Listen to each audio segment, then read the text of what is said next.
Baiklah, Assalamualaikum warahmatullahi wabarakatuh. Alhamdulillahirabbil alamin wa aqibatul lil muttaqin. Wassalatu wassalamu ala asrafil anbiya'i wal mursalin wa ala alihi wa washabihi rasulillahi ajmain. Amma ba'du. Puji syukur atas kehadirat Allah Subhanahu wa taala yang telah melimpahkan rahmat dan karunia-Nya kepada kita bersama, yang mana kita diberi rahmat hidup, sehat, dan segala nikmat lainnya. Kemudian salawat dan salam yang tak bosan-bosannya kita hadiahkan buat pucuk pimpinan umat sedunia, yakninya Nabi besar Muhammad SAW. Allahumma shalli ala Muhammad wa ala ali Muhammad. Baik, pada kesempatan kali ini saya akan mempresentasikan PowerPoint yang telah saya buat. Namun sebelum itu, alangkah baiknya saya memperkenalkan diri terlebih dahulu. Nama saya Rena Divitasari, bisa dipanggil Rena dengan NIM 20016100. Adapun materi yang akan saya sampaikan yaitu mengenai keterampilan berbicara dalam bentuk pewara. Video ini saya buat untuk memenuhi tugas mata kuliah keterampilan berbicara yang diampu oleh Ibu Dr. Randa Ermawati Arif, MPD. Baiklah, subtopik yang akan saya bahas yaitu yang pertama mengenai pengertian pewara, yang kedua pengertian protokol, ketiga pengertian protokoler, yang keempat jenis-jenis pewara, yang kelima susunan skenario dan pembawa acara. Oke, kita langsung masuk saja ke topik yang pertama, yaitu pengertian pewara. Secara leksikal, pewara artinya pembaca berita atau wara yang berarti berita. Sedangkan menurut singkatan, pewara adalah pembawa acara. Jadi, pewara merupakan tugas yang dibebankan atau diberikan kepada membawakan atau membacakan skenario acara yang telah disusun berdasarkan susunan acara yang diberikan protokoler kepada pewara. Pembahasan yang kedua yaitu pengertian protokol. Protokol secara leksikal dalam bahasa Yunani berasal dari kata protos dan kola. Protos artinya pertama dan kola artinya lem atau perekat. Istilah ini diambil karena protokol digunakan sebagai pembuka acara atau lembaran pertama dari suatu gulungan papirus. Kemudian digunakan untuk menyebut seluruh gulungan papirus yang memuat dokumen negara yang bersifat nasional, internasional, bahkan lokal. Selanjutnya, istilah protokol dikembangkan menjadi beberapa pengertian. Yang pertama yaitu sebagai dokumen yang berisikan tata cara penyambutan tamu, baik tamu nasional, internasional, ataupun secara daerah atau lokal. Yang kedua yaitu sebagai pemberian servis atau layanan kepada pimpinan atau publik dalam acara atau kegiatan resmi. Yang ketiga yaitu sebagai tolak ukur bagi daerah atau unit kerja dalam menyelenggarakan acara atau kegiatan resmi.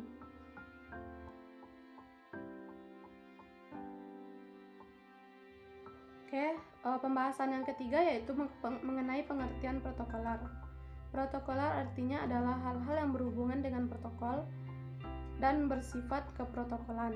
Protokoler adalah tata cara yang digunakan dalam sebuah acara, khususnya pada acara resmi yang melibatkan pejabat, atau dapat disebut susunan dan aturan acara dari awal sampai akhir, dan orang yang bertanggung jawab menangani protokoler ini dinamakan dengan protokol.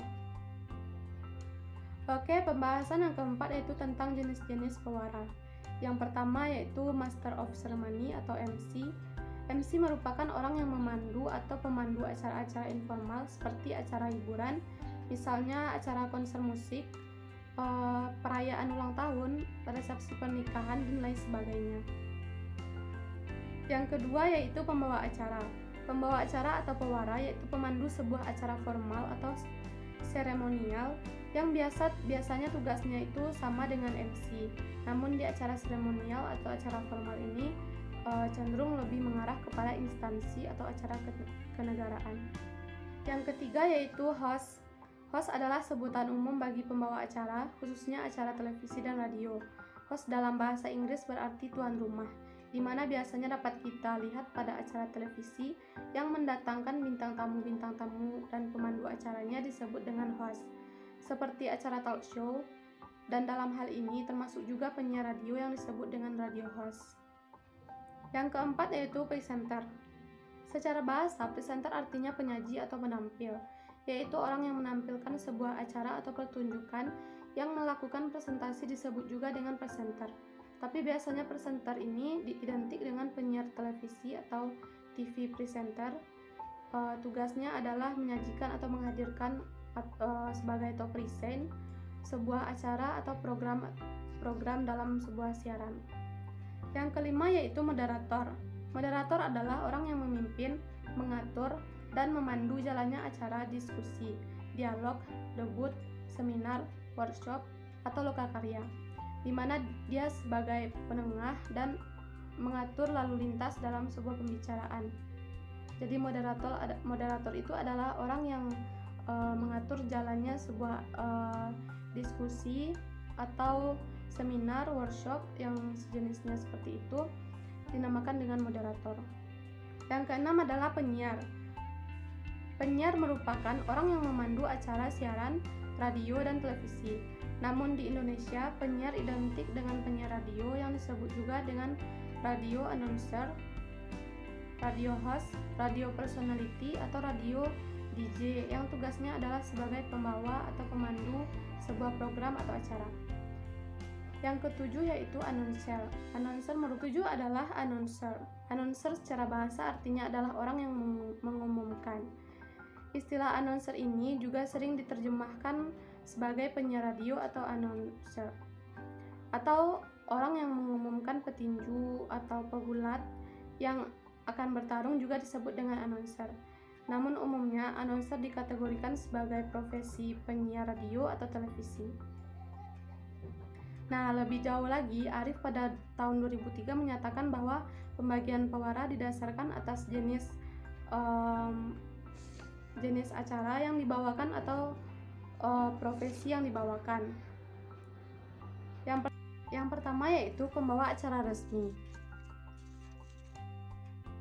Pembawa acara resmi adalah acara yang memiliki aturan baku dan setiap aturannya itu harus dipatuhi oleh para hadirin atau tamu yang datang.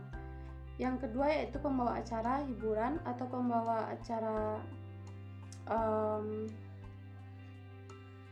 yang tujuannya untuk menghibur, adalah acara yang tidak terikat pada aturan dan aturannya itu bebas, dan biasanya seragam atau pakaiannya itu bebas. Yang ketiga yaitu pembawa acara setengah resmi. Pembawa acara setengah resmi adalah acara yang aturannya tidak terlalu resmi namun menggunakan bahasa yang baik dan sopan. Terkadang acara ini memiliki aturan berpakaian, tetapi juga kadang-kadang tidak memiliki aturan untuk dalam pakaiannya atau secara bebas. Baiklah, pembahasan selanjutnya yaitu susunan dan skenario acara pewara. Susunan acara adalah susunan materi-materi acara yang akan mengisi suatu acara, yang materinya dirancang oleh protokoler dan disusun secara runtut, lalu diserahkan kepada pewara.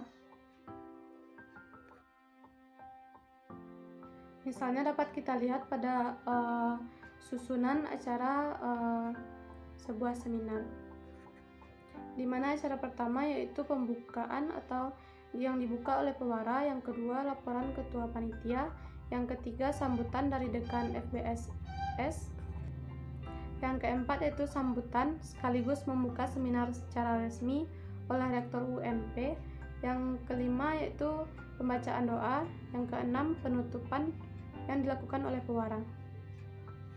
Kemudian ada beberapa hal yang harus kita perhatikan dalam menulis skenario acara. Yang pertama yaitu pemakaian atau penulisannya harus sesuai dengan ejaan yang disempurnakan atau bahasanya menggunakan bahasa yang baku. Yang kedua yaitu pemakaian atau pemilihan kata harus sesuai dengan topik acara, tepat dan bervariasi. Yang ketiga adalah penulisan kalimat harus efektif agar mudah dimengerti, logis dan juga menarik. Yang keempat yaitu memperhatikan penulisan nama, perangkat dan gelar seseorang. Jangan sampai salah. Jika satu orang disebut pangkat dan gelarnya, yang lain juga harus disebut. Jika satu orang tidak disebut, yang lain juga tidak harus disebut. Jadi, dari paparan yang telah saya paparkan, dapat kita tarik sebuah kesimpulan bahwa pembawa acara atau peranata acara adalah orang yang bertugas sebagai tuan rumah sekaligus pemimpin acara dalam panggung pertunjukan, hiburan, pernikahan, dan acara-acara sejenisnya. Yang kedua yaitu protokol. Protokol merupakan prosedur resmi atau sistem aturan yang mengatur urusan negara atau acara diplomatik. Secara etimologis, istilah protokol berasal dari bahasa Yunani yaitu protokolan.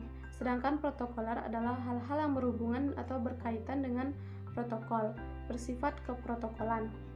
Ruang lingkup protokoler cukup luas, meliputi antara lain penyelenggaraan acara kesepakatan atau persetujuan bersama atau nota kesepahaman atau memorandum of understanding antar dua pihak atau lebih. Ketiganya saling memiliki keterkaitan antara yang satu dengan lainnya dan tidak dapat kita pisahkan, terutama dalam ruang lingkup keterampilan berkomunikasi atau berbicara. Baiklah, mungkin sekian saja yang dapat saya sampaikan pada kesempatan kali ini. Saya mengucapkan banyak terima kasih. Wassalamualaikum warahmatullahi wabarakatuh. Bye.